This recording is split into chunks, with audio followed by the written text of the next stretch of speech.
Muy bien. Entonces, el día de hoy vamos a continuar con nuestra discusión sobre la crisis civilizatoria. Han sido varias partes, pero creo yo que vale la pena hacer este estudio bastante detallado de los elementos de la crisis civilizatoria del capitalismo para ver que es un tema complejo, ¿no? O sea, hay varios elementos que componen la crisis civilizatoria. Y bueno, nosotros vamos a continuar esta discusión a partir del análisis que estábamos haciendo de la tendencia a la caída de la tasa de ganancia. ¿Sí? Entonces, en sesiones pasadas nosotros estábamos discutiendo justamente si hay o no hay cierta tendencia del capitalismo a que la tasa de ganancia disminuya. ¿Eh? Recordando que entendíamos la tasa de ganancia como esta ratio entre el total de ganancias y el total de dinero que representa todo el capital. ¿Ya? Entonces, bueno, nosotros la sesión pasada dimos una breve explicación a cómo podría surgir la tendencia a través de la competencia capitalista y cómo la competencia capitalista sobre todo puede presionar al incremento de la composición orgánica del capital y ese incremento de la composición orgánica del capital generalizado, puesto que todos los capitalistas buscan aprovechar el plusvalor extraordinario que nace de una mayor productividad y asumiendo que la mayor productividad viene de una mayor composición orgánica, entonces, eso llevaba a que todos los capitalistas sean empujados a aumentar esa composición y a bajar la tasa de ganancia, que es lo que nosotros ejemplificamos en la última sesión. Y habíamos hablado también de la existencia de algunas causas contrarrestantes, ¿no? Posiblemente la tasa de ganancia no decae siempre, en especial porque se da el abaratamiento de los medios de producción, porque se puede explotar más a la fuerza de trabajo, se puede reducir el valor de la fuerza de trabajo, el pago, perdón, el salario de la, que se paga a la fuerza de trabajo incluso por debajo de su valor. Tenemos el rol del ejército laboral de reserva y el comercio exterior. Y bueno, nos habíamos quedado, si mal no recuerdo, en esta discusión sobre si la tasa de ganancia mostraba o no una tendencia a la caída. ¿Ya? Y había presentado yo la sesión pasada esta tendencia que muestra la tasa de ganancia estimada para los Estados Unidos. ¿Ya? Entonces, este es un trabajo de estimación de la tasa de ganancia para Estados Unidos. Ustedes tienen aquí las respectivas fuentes. Y lo que yo estaba empezando a mencionar la sesión pasada, y con esto continuamos, es que no parece ser muy evidente la tendencia a la caída de la tasa de ganancia, al menos con la información de la tasa disponible para Estados Unidos. Entonces, ¿qué es lo que podemos ver? Que para Estados Unidos, sí, existen periodos en donde la tasa de ganancia muestra caídas importantes, pero a la vez hay periodos de recuperación bastante notables, como pueden ver aquí en el periodo de los 30 a los años 40 hasta 50, más o menos, ¿no? 40, 45, 50 que la tasa de ganancia en Estados Unidos mostró una recuperación bastante importante, ¿no? Uno podría pensar que esta caída drástica de la tasa de ganancia que se ve en esta gráfica tiene que ver justamente con la Gran Depresión, ¿no? Con la crisis que se dio sobre todo en el año 29. Y bueno, después de eso vemos la recuperación y después como que otra vez va cayendo la tasa de ganancia y luego como que se queda en cierto nivel, ¿no? Especialmente de los años 90 a 2000. Sería interesante poder actualizar esta serie una vez que contemos con información sobre los efectos del coronavirus en la tasa de ganancia, puesto que se podría esperar que el coronavirus, la crisis generalizada, el coronavirus empuje otra vez a la caída de la tasa de ganancia. Pero de todas maneras lo que vemos es que el comportamiento no es claramente decreciente, ¿no? Es un comportamiento más complejo, más complicado, ¿no? Que la historia convencional que uno podría creer, de que a mayor mecanización, empujada por la competencia capitalista, la tasa de ganancia promedio tiende a caer. ¿Ya? Eso por un lado. Y bueno, en el trabajo que les presento aquí, que es de Gracelli y Maheshwari, asumo yo, del 2018, también se puede ver un análisis bastante interesante que hacen ellos de la tasa de ganancia. Ellos tratan de identificar si en la tasa de ganancia existe alguna estructura, no necesariamente de caída, sino otra estructura, ¿no? Una estructura cíclica. Y en particular ellos buscan no solo una estructura cíclica, sino potenciales estructuras fractales. ¿Ya? Entonces, aquí cabría un poco aclarar qué queremos decir. Sí, bueno, aquí se menciona la fractal, pero bueno, ¿qué queremos decir con estructuras fractales? ¿Ya? Entonces, sin entrar en los detalles más formales, sino de una manera más bien general. Cuando hablamos de estructuras fractales, estamos hablando de ciertas estructuras que muestran alguna autosimilitud, como que tienden a repetirse en escalas relativamente más grandes o más pequeñas respecto a la escala original. Entonces, por ejemplo, ¿no? Vamos al mismo caso de los ciclos. Un comportamiento fractal en estas variables, como la tasa de ganancia, podría estar indicando algo como lo que nosotros vemos en esta lámina, que de hecho muy probablemente ya la discutimos, esta temática ya la discutimos en sesiones pasadas, y es que en el capitalismo parece que se puede identificar varios componentes cíclicos, no solamente el gran componente cíclico de las ondas largas de Kondratiev, que son las más grandes de todas, ¿no? Que recordemos pueden tener periodos de más de 50, 60 años, si es que existen, sino que también tenemos otras componentes cíclicos de menor periodicidad, ¿sí? O sea, componentes ciclos intermedios o muy pequeñitos incluso. Ya recordemos que se hizo ya esta discusión de todos estos posibles ciclos que existen. Entonces, por ejemplo, aquí vemos que hay una combinación de ciclos de Kondratiev, ciclos de Juglar y también de Kitchi. Entonces, que vemos que la combinación de todos estos ciclos nos da la serie que está en negro, ¿no? Aquí. Y lo que podemos ver es que es una serie en negro bastante errática, que no describe un ciclo único, sino varios ciclos a la vez, ¿no? Entonces, aquí podemos pensar en una posible existencia de estructuras fractales. Un gran ciclo, ¿de acuerdo? Esta es la principal estructura que encontramos. Pero a la vez este gran ciclo puede tener réplicas de menor tamaño, ciclos más pequeños, que igualmente son ciclos. ¿Ya? Entonces, por eso es que es una estructura que se podría pensar que es fractal, ¿no? Fractal porque tenemos el gran ciclo, pero luego se repiten esos ciclos, se repite la estructura, pero a una escala más pequeña. Y luego a una escala más pequeña, otra vez se repite la estructura. ¿Ya? Entonces, lo que hacen estos autores, y es bien interesante ese trabajo, es que justamente parece que identifican cierta potencial estructura fractal en la tasa de ganancia, es decir, la combinación de múltiples ciclos. Bueno, no solamente hay que hacer esta prueba de fractales, sino que hay que hacer otra prueba que la hacen aquí, ¿no? Que es básicamente descomponer la tasa de ganancia a través de series de Fourier. Entonces es una descomposición a través de series de Fourier. No, repito, no quiero entrar en los detalles técnicos de esto, aunque puedo enviar el trabajo a quien guste después. Pero lo interesante de esto es que, bueno, a través de la descomposición de las series de Fourier, después se puede ver cuáles son las estructuras cíclicas, ya porque las series de Fourier permiten hacer esta identificación de estructuras cíclicas. ¿Cuáles son los componentes cíclicos que más aportan a la serie original? Entonces, la altura que ustedes pueden ver aquí es el aporte que un componente cíclico puede hacer con un determinado periodo, ¿no? Ese componente cíclico a la serie original. ¿Ya? Entonces, ¿qué es lo que podemos ver? Omitamos el último dato. El último dato siempre suele indicar un solo ciclo de magnitud, en este caso 142 del tamaño de la observación, entonces eso no nos interesa. Dejando de lado el último valor, que es simplemente un tema más bien técnico, o sea, este de aquí solamente está indicando que hay un solo, globalmente hay un solo valor, un solo gran ciclo, que en realidad siempre surge cuando la variable inicial no tiene un valor promedio cero. Entonces, este no le hagamos caso. Dejando de lado estos últimos valores, ¿qué es lo que podemos identificar nosotros como los elementos cíclicos que más podrían estar contribuyendo a la tasa de ganancia en Estados Unidos? Y vemos que, bueno, aparecen periodos que pueden ser de 23, 70 años, bueno, de 20, 23, 20, 35 y 70 años, ¿ya? Que estos podrían ser los periodos más importantes al analizar la tasa de ganancia en Estados Unidos. En cambio, ¿qué hace este otro gráfico? Este otro gráfico coge y dice, ok, voy a hacer un análisis de la tasa de ganancia, pero una vez que ya hice la descomposición en series de Fourier, y veo si la tasa de ganancia sigue algo que se conoce como ley potencial. ¿Cuál es la idea de que una variable siga una ley potencial? Si una variable sigue una ley potencial, ¿sí? Que es básicamente hacer una regresión en donde ustedes toman una variable y la comparan contra x elevado a una potencia. ¿Ya? Entonces, si ven que más o menos la variable sigue este comportamiento, ojo, aquí el eje vertical está en escala logarítmica, entonces uno puede pensar que hay autosimilitud, o sea, que existe este comportamiento fractal, o sea, en efecto, hay una estructura que se repite al mismo tiempo y con series de Fourier vemos que esa estructura puede ser potencialmente ciclos, ¿sí? Ahora, esto medita un análisis un poco más estadístico, más detallado, incluso, obviamente, en otra temática.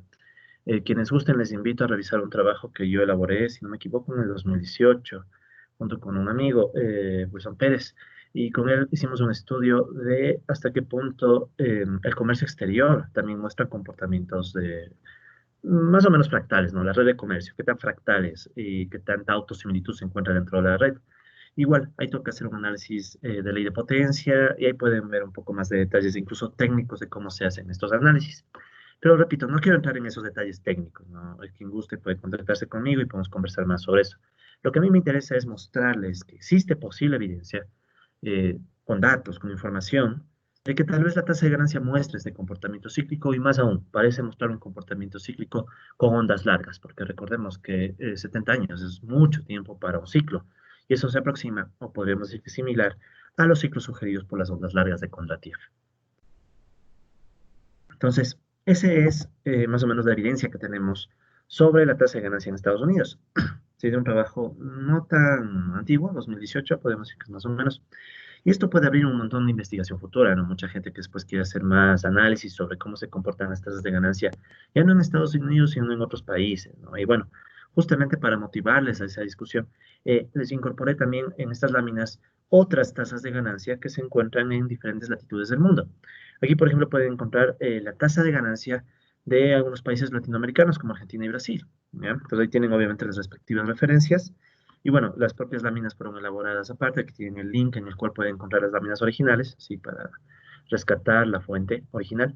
Pero bueno, el punto al que voy aquí es que más o menos aquí tenemos una ilustración, ¿no? De que parece ser, por ejemplo, que en Argentina podría haber cierta caída de la tasa de ganancia, ¿no? Aunque después, más o menos, entre fines de los años 90 y los años 2000, como que la tasa de ganancia se estabiliza, ¿no? Pero en un nivel bajo, en un nivel bajo. Y esto llama la atención a otro tema. Hay que ser muy cauto porque en la estimación de la tasa de ganancia, recuerden que hay que estimar tres componentes: la ganancia capitalista, el capital constante o el dinero que representa el capital constante y el dinero que representa el capital variable. Y solo esa estimación no es nada trivial, o sea, es algo que requiere primero un buen manejo de cuentas nacionales convencionales y luego saber manejar el paso de cuentas nacionales convencionales con bastante carga keynesiana hacia cuentas nacionales marxistas, que ya requiere otro enfoque y que a veces puede generar resultados importantes, diferencias, perdón, importantes entre los resultados. Y bueno, esperaré, ojalá, si es que se permite, en este mismo curso hablar aunque sea un poco de esa temática de hacer cuentas nacionales marxistas, porque eso puede ser bien interesante, podría entenderse de mejor forma el comportamiento de las variables. Y para complementar aún más, podría servir incluso para tratar de ver si estos grandes ciclos que nacen de la ley general de la acumulación capitalista y la contradicción, la lucha trabajadores, capitalistas y ejército laboral de reserva, tiene o no tiene sentido, ¿no? O sea, se puede hacer algo así. Yo hace unos 6 años, intenté un ejercicio de ese estilo, claro que obviamente muy preliminar, con un trabajo econométrico todavía por depurarse, pero digamos que se puede seguir haciendo eso, ¿no? E invito a la gente que guste hacer ese tipo de investigaciones, porque es bien, bien interesante, o sea, uno podría encontrar desde ahí muchas posibilidades de notar si el capitalismo realmente está o no en tendencias continuas a la crisis. Entonces, bueno, ahí vemos el caso de Argentina y por eso les decía, hay que ser cautos con estos datos, nunca hay que tomarlos como definitivos, sino como estimaciones, hay que ver un poco la metodología y demás, pero dan una primera idea, ¿no? En el caso de Brasil vemos algo parecido. Entre los años 50, 60 y 70, la tasa de ganancia capitalista como que ha tendido a caer, pero luego vemos que la tasa como que se estabiliza en los 90 y los 2000. ¿Ya? Entonces, este es un comportamiento bien peculiar que incluso se puede identificar en el caso ecuatoriano, aunque no he incluido yo esa estimación que hice algún momento sobre la tasa de ganancia en el Ecuador, porque todavía creo que se puede mejorar. Pero se ve un comportamiento parecido. Se puede ver que en los años 50 y 60 también hay caída en la tasa de ganancia del Ecuador, pero luego se estabiliza. Ahora, ojo, en el caso de países latinoamericanos, el tema de la tasa de ganancia es más complicado aún, porque recuerden que aparte de todo tenemos también el rol que juega, por ejemplo, las exportaciones de productos primarios, la exportación, en el caso ecuatoriano, por ejemplo, del petróleo. Entonces, eso nos puede llevar a que el comportamiento que muestra la tasa de ganancia, ¿sí? Sea mucho más complicado del que nosotros imaginemos. Es más, pensemos por un momento, ¿sí? ¿Qué sucedería? Ya, ¿Qué sucedería, por ejemplo, ante una fuerte caída del precio del petróleo en un país como el Ecuador? ¿Qué se podría esperar que se dé en la tasa de ganancia del capitalismo ecuatoriano si caen los precios del petróleo? Entonces, uno podría decir, bueno, hay que ser cautos porque el petróleo no es una variable que corresponda necesariamente solo al sector privado. O sea, en el petróleo sabemos que hay una participación importante del sector público. Entonces, la pregunta es, ¿hasta qué punto la caída de las exportaciones petroleras del sector público puede llevar a que después se caigan las ganancias capitalistas en el sector privado? Ahí podemos ver aún más cuán complejo es el tema. Si caen las ganancias, perdón, si caen las exportaciones petroleras en el sector público, esa caída de las exportaciones petroleras públicas después puede generar una caída drástica en todos los sectores que le compran y le venden al sector público, y más que nada a los que le venden. Entonces, ¿qué pasa? El sector público tiene menos ingresos. Al tener menos ingresos se pueden reducir las compras públicas, se pueden reducir los salarios, se puede reducir el dinero que el Estado transfiere a la economía capitalista. Y eso obviamente también puede implicar, entre otras cosas, que todo el capitalismo caiga. Si todo el capitalismo se caen las tasas de ganancia de todos los sectores y caería la tasa promedio de ganancia.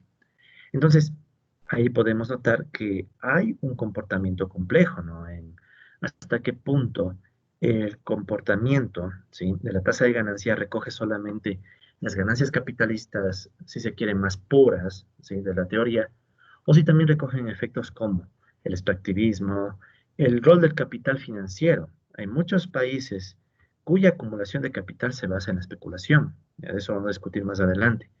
Entonces, para esos países nace la pregunta de, bueno, ¿cómo se va a comportar ahí tu tasa de ganancia? ¿Será que la tasa de ganancia de estos países que dependen de las especulaciones financieras también es decreciente? ¿No es decreciente? ¿Hasta qué punto el rol de las finanzas, incluso, ¿no?, puede significar para el capitalismo, al menos en el corto plazo, ¿no?, un posible alivio a la caída de la tasa de ganancia? Entonces, eso también es un tema que puede ser discutido, ¿no? En fin, entonces, eso es sobre las tasas de ganancia en Argentina y Brasil. Y tenemos más tasas de ganancia, ¿no? Pero de hecho, si me permiten, voy a incluir de una vez, repito, ¿no? Esta es una estimación muy preliminar, pero me voy a permitir incluir también la estimación que en algún momento realicé, bueno, realicé junto con otra persona sobre la tasa de ganancia en el Ecuador, ¿no? Entonces, es una estimación bastante preliminar, ¿ya?, que la voy a incluir en las láminas. Entonces, aquí tienen ustedes. Entonces, esta sería más o menos una estimación preliminar de la tasa media de ganancia para el Ecuador, ¿no? Entonces, este sería el caso para el Ecuador. Voy a incluir también la fuente, ya de una vez, para que tengamos... Bueno, primero habría que aclarar, ¿no?, que esta es la tasa de ganancia del Ecuador. Tasa media de ganancia, caso ecuatoriano. Entonces, el caso ecuatoriano. Ya, entonces está un poquito desactualizada esta estimación de la tasa de ganancia para el caso ecuatoriano. Más o menos, creo que llegábamos hasta el 2013 con esta estimación, ¿no? Sí, entonces aquí les voy a dejar la fuente y ya les dejaré también el enlace para quien guste revisar, ¿no? Este es un trabajo, repito, muy preliminar. Eh,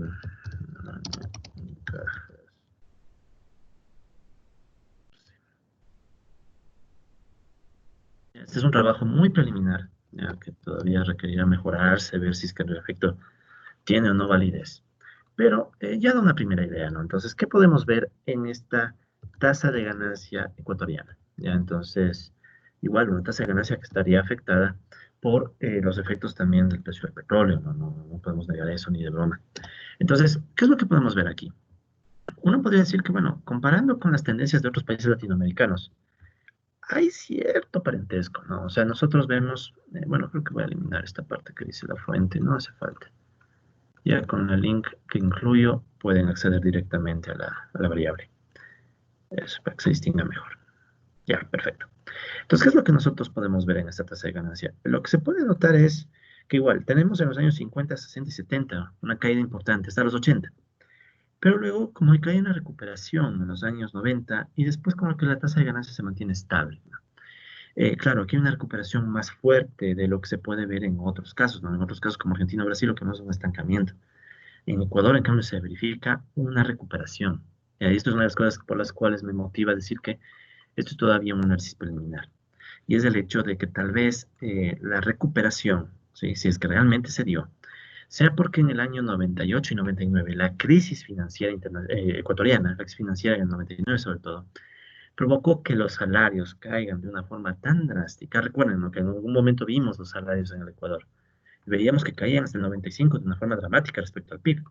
Entonces, esa caída drástica de los salarios tal vez motivó a que la tasa de ganancia termine recuperándose y no decaiga incluso en la crisis. O sea, aún en la crisis la tasa de ganancia se mantenga a costa de explotar más a los trabajadores, como sucedió con la dolarización, cuando los salarios cayeron a niveles dramáticos, $40 al mes de salario básico, apenas se dolarizó la economía. Entonces, como pueden notar ya en el estudio concreto de las economías capitalistas, hay muchos otros factores que incluir. petróleo, en el caso del Ecuador, dolarización, todas las medidas de ajuste y de liberalización que se dieron en los 80, toda la década neoliberal de los 80, aunque bueno, la recuperación se ve desde fines de los 80, ¿no? Entonces, en definitiva, solamente incluyo esto como un ejemplo, ¿no? Y bueno, hay más casos. Aquí podemos ver la tasa de ganancia en España y también en Japón. En España podemos notar algo bien peculiar, ¿no? Algunos podrían decir que hay una tendencia a la caída, ¿ya? Cuando uno incluye una línea así, sean siempre cuidadosos, ¿no? Porque a veces uno se puede dejar engañar por la línea, ¿ya? Entonces, yo en lo personal no me convence esa línea, ¿no? Para decir que hay una tendencia a la caída, sino que lo que más bien veo es que hay un comportamiento complejo con sí, un periodo de caída dramático, ¿no? Sobre todo entre los años 60 y 70. Pero también vemos etapas cíclicas, ¿no? O sea, una primera etapa cíclica y otra etapa cíclica en la tasa de ganancia, lo cual podría decir que, bueno, hay un comportamiento complejo, ¿no? En el caso de Japón, Holanda y Suecia, vemos como que sí es más creíble la tendencia a la caída de la tasa de ganancia, ¿no? Pero se darán cuenta que yo lo estoy diciendo un poco al ojo, ¿no? O sea, aplicando algo que llamamos a veces econometría visual. Pero en realidad habría que hacer las pruebas estadísticas del caso, ¿no? Hacer análisis estadístico, como vimos en la tasa de ganancia de Estados Unidos, ¿no? Y con un poco más de pruebas y evidencias, saber si efectivamente se puede aceptar la tendencia a la caída o si más bien hay comportamientos cíclicos. Reino Unido, aquí tenemos la tasa de ganancia de Reino Unido. Aquí igual, el comportamiento es complejo, ¿no? O sea, no da para decir que solo hay caída de tasa de ganancia y como que diera argumentos para pensar en una caída y una recuperación al estilo cíclico. Pero una vez más, faltaría ver más datos históricos, ¿ya? Aunque bueno, la crisis del coronavirus seguramente hará que esta tasa caiga, sin duda. Y el Reino Unido es uno de los países más afectados por el coronavirus. Y ojo, Brasil también, o sea, no se olviden que Brasil, estamos 18 de junio y Brasil ya casi ha llegado al millón de contagios y más de 45.000, creo ya, puede ser 45.000 personas fallecidas, lo cual a mí en lo particular me duele bastante porque no sé mucho, estuve en Brasil, o sea, una semana antes de que empiece el alboroto y realmente es una sociedad bien desigual, ¿no? Sabes, tú por un lado, eh, una marcada concentración de ingresos y recursos, pero por otro lado también ves bastante, algo que también se ve en muchas partes del mundo, pero en Brasil es bien notorio a veces, que encuentras bastante gente en las calles, durmiendo en las calles, viviendo en las calles, con total indiferencia de la gente, ¿no? Entonces, por ejemplo, esa gente que vive en las calles, no solo en Brasil, en Ecuador, en Latinoamérica, en África, en los mismos Estados Unidos hay eso. ¿Cómo esperamos que esa gente viva a través del coronavirus, ¿no? O sea, puede ser que muchos ya hayan fallecido. Pero bueno, ese es un tema para el futuro, para una próxima sesión. Pero el tema aquí entonces es que vemos que en Reino Unido, en los países afectados por el coronavirus, de forma dramática, la tasa de ganancia muestra un comportamiento cíclico posiblemente, ¿ya? En Suecia, una tendencia quizá más a la caída, aunque de nuevo no. Desde los años 1850 hasta 1915, como que hay cierta estabilidad entre el 15 y el 20% de la tasa de ganancia, y luego decae. Entonces, la historia simple de decir que hay una caída tal vez es más complicada, ¿no? Incluso podemos ver que al final vemos cierta recuperación, que habría que ver qué hubiera pasado, ¿no? Porque esto es una estimación un poquito desactualizada, ¿no? Entre los 1850 y 1983. Pero así, ¿no? Y bueno, aquí tenemos otras tendencias. Esta es una tendencia más, entre comillas, mundial de la caída de la tasa de ganancia, aunque más que mundial son algunos países y más globales, más importantes del capitalismo global, ¿no? Pero aquí esta gráfica la incluí más que nada para ver el rol de China. Entonces vemos que China también es un país, a mi criterio, capitalista y podría argumentar incluso el por qué muy rápidamente, ¿no? En China también tienes grandes empresas capitalistas que se sustentan en la explotación de la fuerza de trabajo, que acumulan y bueno, lo que sí pasa es que en China hay una fuerte alianza entre esas empresas capitalistas y el Estado, ¿no? O sea, en China y el Estado que supuestamente es manejado por un partido, entre comillas, comunista. Comunista yo creo que no tiene casi nada. Entonces, China es, por ejemplo, un modelo bien interesante de un capitalismo en donde se combina el Estado junto con grandes capitales que no están peleándose más mercado, más Estado, sino que más bien se coordinan.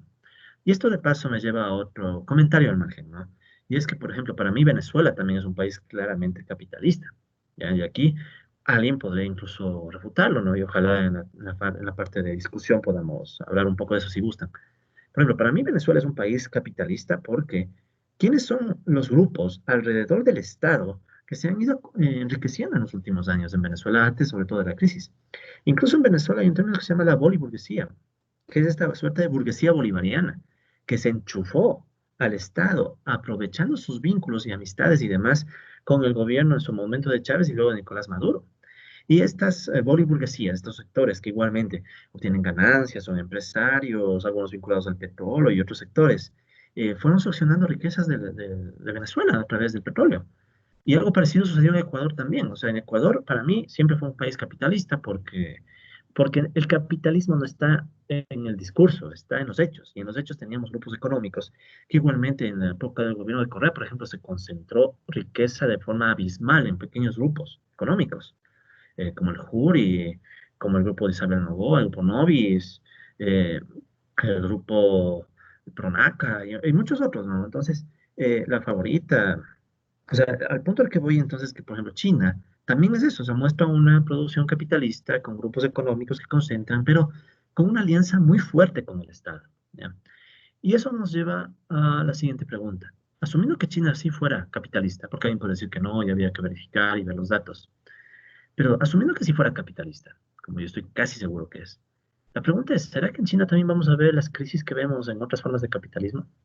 Vamos a empezar a ver los ciclos. Vamos a ver que China también puede estar cayendo y subiendo. Podemos ver que en China tal vez a ratos la tasa de ganancia también decae.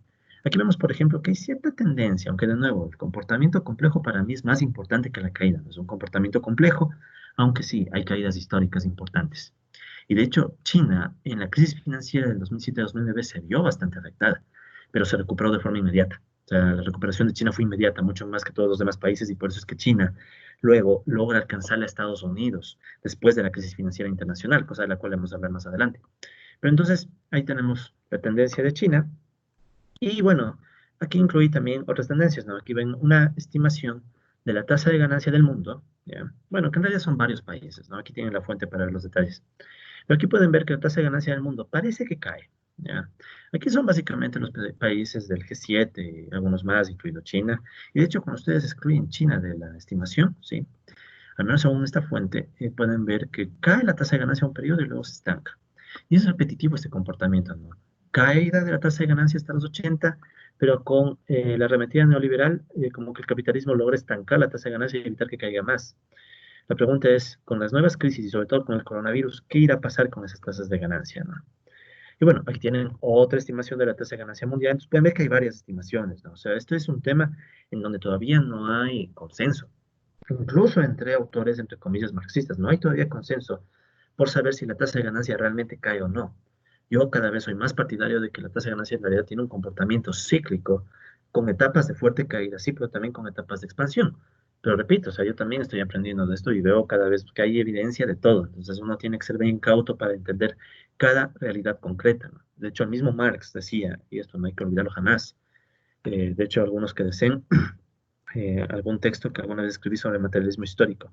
Justamente recogí esta idea de Marx, que él decía que, bueno, hechos similares que suceden en contextos históricos y en lugares distintos pueden llevar a resultados distintos. Entonces, tal vez lo que en algún lugar provoca la caída de la tasa de ganancia, en otros puede provocar el aumento. Ejemplo, el mismo precio del petróleo. Si el precio del petróleo decae, obviamente que países exportadores, grandes exportadores, van a verse afectados, pero a la vez grandes importadores de petróleo pueden salir beneficiados. En Estados Unidos, por ejemplo, una caída del precio del petróleo muchas veces es beneficiosa porque significa un precio más barato de las gasolinas. Claro que Estados Unidos también empezó a marcar terreno y a ganar espacio en el mercado petrolero como exportador, pero de todas maneras es complejo, eso voy, o sea, hay que analizar cada realidad compleja también en sus particularidades, sin descuidar también lo global, ¿no? O sea, es básicamente tratar de entender los mayores elementos, ¿no? Para entender la realidad. Pero bueno, ¿qué vemos aquí? Vemos de nuevo una estimación de la tasa del mundo, que en realidad es la estimación de una tasa global, asumiendo el promedio entre Reino Unido, Estados Unidos, Japón, Alemania, Francia e Italia. Y nuevamente parece que hay etapas de caída fuerte, pero también hay etapas de incremento, y como que hay una tendencia cíclica, aunque a ratos con estancamientos. Y bueno, de hecho, en este trabajo en particular de Li, Xiao y Xu, se usa esta estimación de la tasa de ganancia para sugerir que en el capitalismo probablemente hay grandes ciclos. O sea, fíjense, ¿no? O sea, estos autores, Li, Xiao y Xu, ¿ya? Toman el análisis de la tasa de ganancia según una estimación global, o bueno, un promedio entre varios países del mundo, y luego dicen que a través de este estudio de la tasa de ganancia, y también de la acumulación, hacen un análisis de la acumulación, pueden identificar etapas en el capitalismo global. Y esto es bien interesante, o sea, daría cuenta de que tal vez analizando estas variables, aplicando cuentas nacionales marxistas y haciendo un análisis incluso estadístico más pulido, más minucioso, se podría encontrar estas etapas del capitalismo global, que ojo, no son perfectas. Esto no significa también que, bueno, vamos a tener una herramienta para predecir la próxima crisis. Por ejemplo, en el coronavirus, nadie podía predecir con exactitud que el 2020 iba a ser como terminó siendo.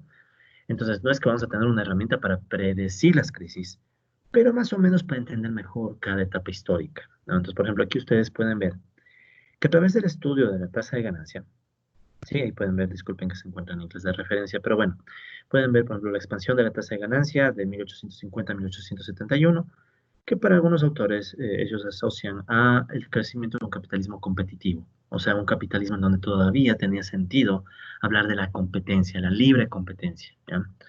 En cambio, la caída de la tasa de ganancia que cierra esta etapa sería entre 1870 y 1897, más o menos, ¿sí? Porque repito, esto es estimado, falta hacer más pruebas, demás. Luego veríamos otra expansión de la tasa de ganancia capitalista de 1898 a 1917 y luego la caída del 18 al 39. En cambio, ahí, ¿qué vemos? Vemos el surgimiento de otro tipo de capitalismo que ya no es el capitalismo de libre competencia. Ahora es más bien un capitalismo de corte más corporativo, en donde grandes corporaciones empiezan a repartirse el mundo. ¿Ya? Entonces, ya no tenemos cientos de compañías todas compitiendo unas con otras, sino que tenemos pocas corporaciones, pero gigantes, que empiezan a pelearse el mundo. Entonces ya tenemos un capitalismo mucho más oligopólico y a ratos incluso monopólico. ¿Ya? De esto vamos a hablar en su momento cuando discutamos el concepto de imperialismo. Y luego tenemos otra etapa de nueva expansión de la tasa de ganancia de 1940 a 1969 y caída desde los 70 hasta los 83. Según nuestros autores, esta es la etapa del capitalismo regulado. Algunos asocian sobre todo los años 50 que están metidos aquí como la edad dorada del capitalismo. Se acabó la Segunda Guerra Mundial, Europa estaba destruida y era la etapa de la reconstrucción. Y en la reconstrucción se dan, por ejemplo, el Plan Marshall, y eso significó la expansión de la producción capitalista, especialmente en Estados Unidos. Entonces, Estados Unidos tuvo un repunte brutal en los años 50 y 60 por la reconstrucción, se recuperó el empleo. O sea, era la época en la cual todos creían que el capitalismo iba a llevar a una prosperidad generalizada. Son, de hecho, las épocas en las cuales las ideas de Keynes tuvieron más apogeo. La gran época dorada del keynesianismo, el primer keynesianismo, de la síntesis keynesiana o la síntesis neoclásica keynesiana, si quisiéramos usar la interpretación que hizo John Hicks con el modelo ISLM y etcétera. Pero bueno, después vendría otra caída con los años 70 al 83, que en cambio sería la etapa previa a la imposición de la expansión neoliberal. Y después tendríamos una recuperación, probablemente gracias al neoliberalismo, desde los años 84 hasta el 98 quizá, con un capitalismo transnacional. Y ahí viene otra vez la recuperación de la tasa de ganancia, y ahora la duda es, bueno, ¿y qué pasaba con la tasa de ganancia luego? Ojo, este trabajo es del 2007, ya es un poquito antiguo. No tenemos estimación todavía de la caída de la tasa de ganancia por la crisis financiera internacional y peor la del coronavirus. Entonces, sin embargo, estos ciclos nos pueden hacer entender que tal vez la crisis del coronavirus, por ejemplo, es una crisis histórica que va a implicar un cambio de época en el propio capitalismo. O sea, es un cambio de época que puede ser muy importante. Entonces, valga la pena recalcar eso para comprender que puede ser útil esta lectura, ¿no? Sin decir que esta sea la única lectura ni los únicos ciclos. Puede ser que alguien haga otra estimación y obtenga otros resultados. Pero en términos gruesos, como que nos da una intuición, ¿no? De que el capitalismo tiene estas etapas, ¿ya?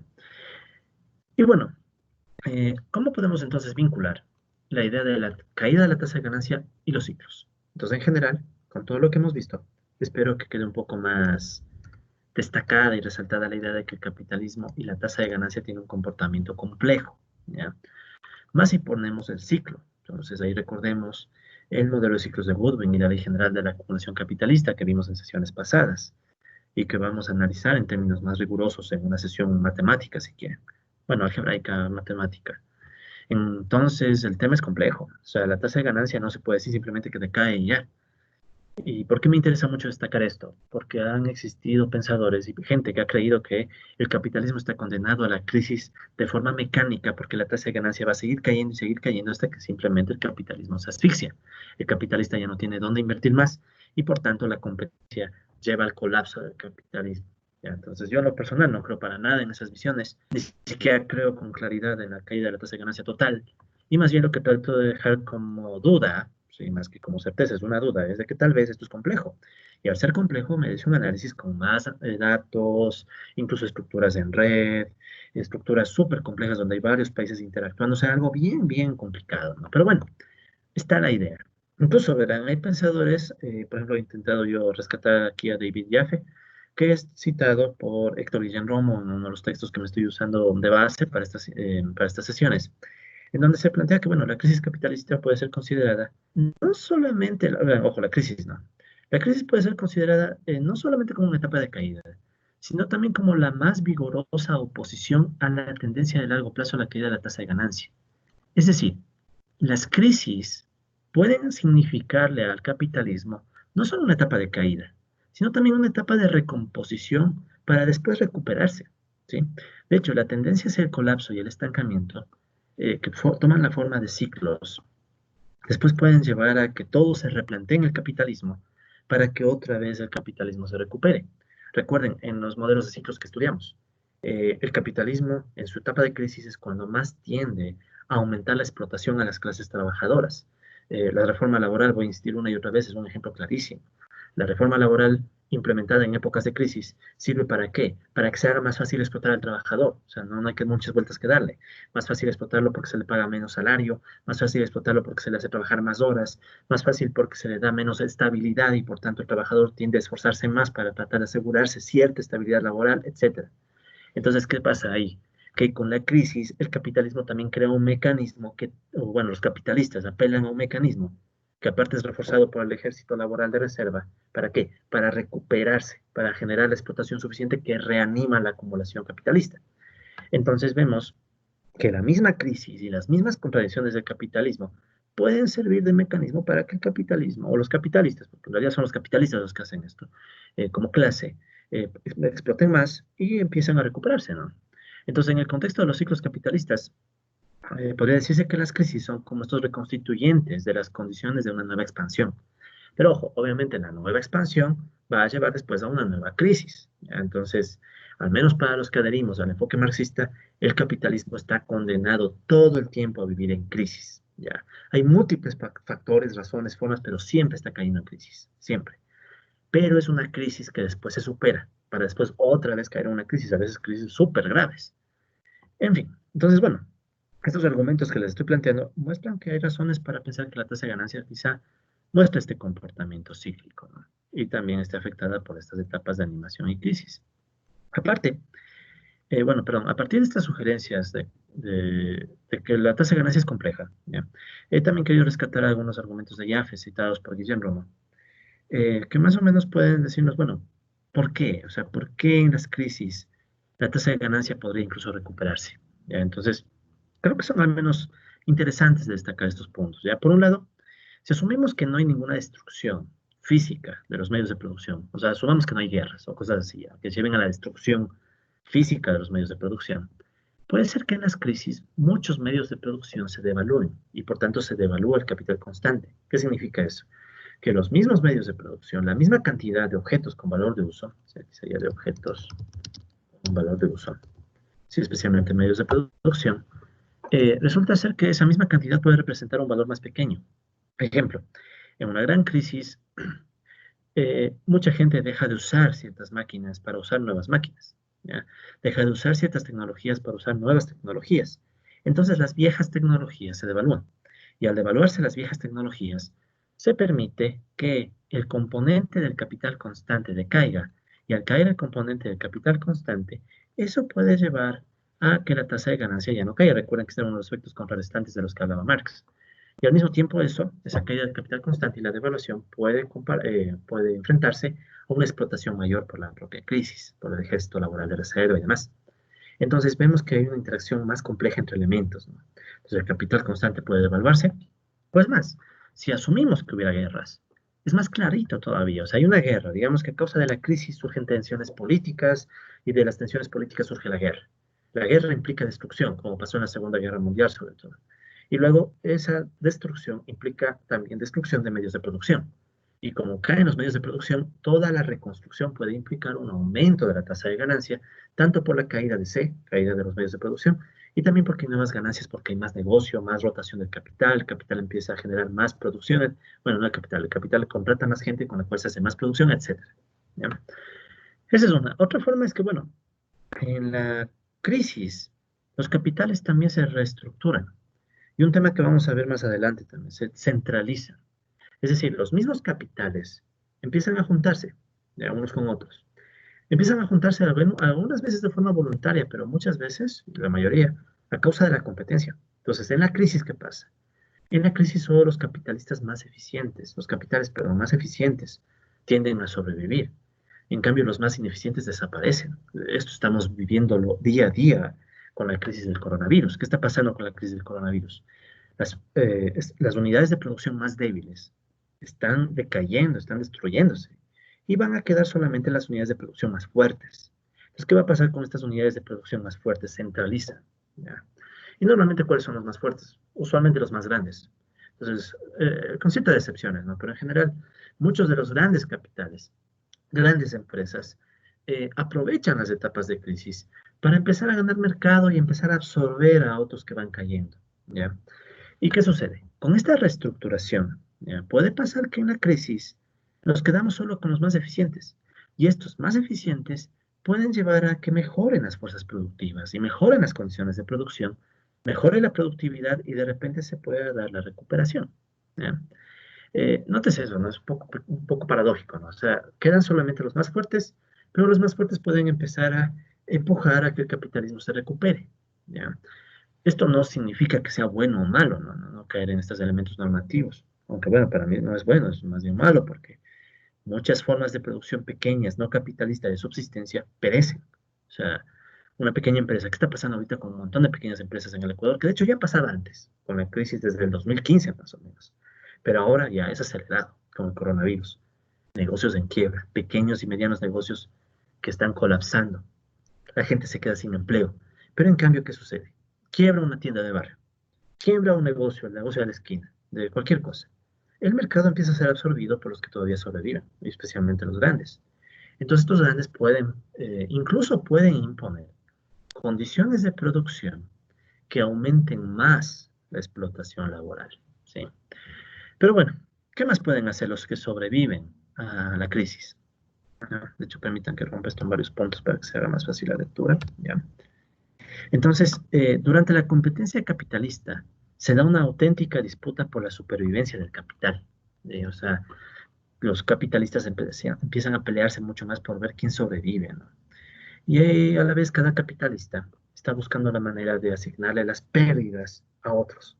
¿Sí? Entonces, digamos, un capitalista está por quebrar. Entonces, ¿qué es lo que busca el capitalista? Que no, que la quiebra la paguen otros. Sean otros capitalistas.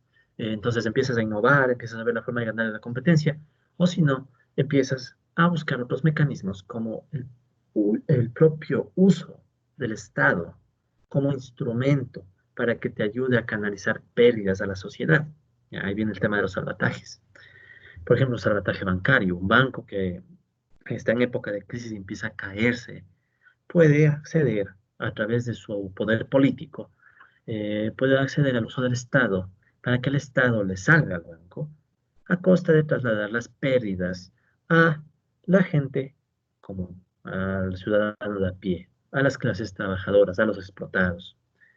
Y bajo el argumento, ¿no? De que no, si es que dejamos que el banco quiebre, se puede colapsar todo el sistema de pagos, puede colapsar el sistema financiero, y es importante evitar que colapse el sistema financiero para evitar un mal mayor, etcétera. Entonces ahí viene toda una serie de narrativas, ¿no? Para tratar de legitimar el salvataje del Estado a empresas grandes, ¿sí? Y aquí hay toda una discusión que de hecho vamos a tener cuando hablemos de crisis financieras. ¿Hasta qué punto debe el Estado no hacer eso? Ya es complicado, porque uno dice, bueno, si yo salgo de los bancos, eso implica problemas. En el Ecuador, ¿qué significó? Hay un documento, por ejemplo, del Banco Central, de octubre, no, noviembre creo yo, del 1998, en donde el Banco Central del Ecuador decía que, bueno, no hay cómo realizar política monetaria. De hecho, la política monetaria está endogenizada, es el término que ellos usan para decir, está dependiendo de los salvatajes que estamos haciendo. O sea, casi, casi lo dicen así. O sea, había bancos en el Ecuador que estaban quebrando, se hizo el salvataje bancario, pero se hizo a través, por ejemplo, de grandes emisiones monetarias que llevaron a la devaluación. Entonces, ¿qué pasa? El Banco Central empezó a devaluar el sucre, emitir sucres para salvar a ciertos sectores, ciertos bancos. Y obviamente eso tuvo un costo social espantoso para la gente que no podía acceder a dólares, que era la mayoría de la población. O sea, esto incluso lleva a una discusión de temas más democráticos. O sea, bajo el argumento de defender los bancos y evitar, entre comillas, su quiebra, ¿sí? Terminó pasando que se cargó la crisis a los sectores populares. Y muchos de los banqueros que estuvieron involucrados en eso, sería de preguntarse cuántos realmente han pagado ante la justicia. Es decir, es un tema complicado que implica incluso una discusión del poder político, la influencia de los bancos, etcétera, ¿no? Cosa que vamos a hablar más adelante, porque incluso hubo voces como Simon Johnson, si no me equivoco, que durante la crisis financiera del 2009, 2007-2009 en Estados Unidos, cuando pasaba lo mismo, Estados Unidos a través de la Reserva Federal estaba salvando a los bancos. Hubo gente como él que planteaban que más bien lo que había que hacer era nacionalizar la banca, una auténtica nacionalización. Claro que después dice, no es marxista ni cosa por el estilo, ¿no? Este autor después decía, pero bueno, después hay que volverlos a vender. Pero mientras se da el saneamiento hay que nacionalizar todos, o bueno, gran parte de los bancos en problemas. Igual es un problema complicado, políticamente hay muchas cosas por discutir, pero bueno, el tema está ahí. En fin, ¿qué otras formas puede haber para que durante las crisis la tasa de ganancia más bien suba? Entonces, ya vieron, no puede haber. Yo soy una empresa capitalista, estoy por caerme. Si logro hacer que el Estado me salve, logro hacer que mi tasa de ganancia se recupere, obviamente a través de recursos obtenidos de otros sectores de la población, ¿no? Porque la devaluación permite eso, la devaluación permite transferir recursos de una población a otra. O sea, alguien puede decir, bueno, mejor así entonces que estemos dolarizados como país, porque entonces no vamos a volver a sufrir lo mismo. ¿Y cuál es el problema? Que parece ser que en dolarización también se puede hacer lo mismo, pero con otros mecanismos, como por ejemplo el manejo de reservas internacionales. Que bueno, ese es otro tema, un tema monetario que podemos discutir, debatir, ver si es cierto o no es cierto, etc. ¿Qué más? También puede suceder que en las crisis se desechan medios de producción y capital constante no rentable y solo queda el más rentable, ¿ya? Y para completar la idea, como ya les decía, está el gesto laboral de reserva, que en las crisis puede motivar a que aumente la explotación. Y además, los capitalistas pueden implementar nuevos métodos de producción que alienten a explotar más a los trabajadores, aprovechándose sobre todo que en la crisis puede haber una debilidad de la clase trabajadora.